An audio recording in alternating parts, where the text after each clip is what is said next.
Today is Tuesday, October 23rd, 2018, and here is a brief look at the information security news from overnight. From darkreading.com, military officials from the U.S. Navy and the Royal Navy, as well as tech industry executives, will sign an accord today committing to the country's cooperation on cybersecurity and artificial intelligence. The agreement will be signed during the inaugural meeting of the Atlantic Future Forum, being held on the Royal Navy's HMS Queen Elizabeth while it's anchored in New York Harbor. The basis of the accord is the UK and US are committed to a framework for dialogue and cooperation in the field of cyber and artificial intelligence to ensure that this special relationship remains the world-leading partnership for cybersecurity, defense, and artificial intelligence. From Forbes.com, UK supermarket Morrisons is facing a massive payout to staff after losing the first data leak class action suit in the UK.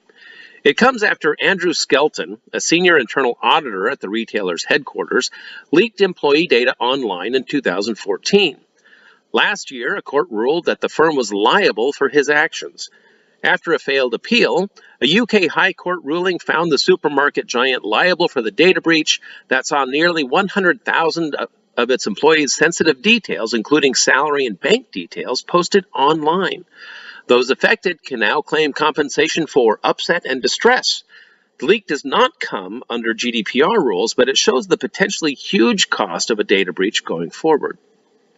From BusinessInsider.com, for those of you that remember Facebook, apparently Facebook has approached a number of cybersecurity companies with a view to a possible acquisition.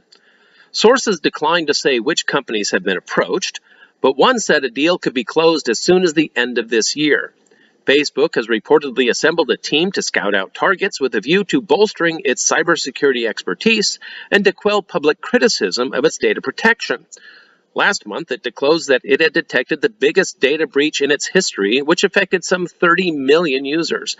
Facebook stated in October that it believes spammers, not state-sponsored agents, were behind the attack. I don't know if that makes me feel any better. From ThreatPost.com, a critical remote code execution bug has been found in the popular Live Network's Live 555 streaming media RTSP server.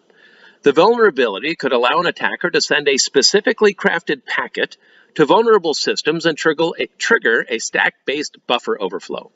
The impacted Live 555 media libraries only affect streaming server software, not the players that use it. Head to the ThreatPost article for full details. And wrapping it up from Naked Security, New York Attorney General Barbara Underwood has subpoenaed 14 companies and organizations as part of the state's investigation into the blizzard of fake public comments over net neutrality.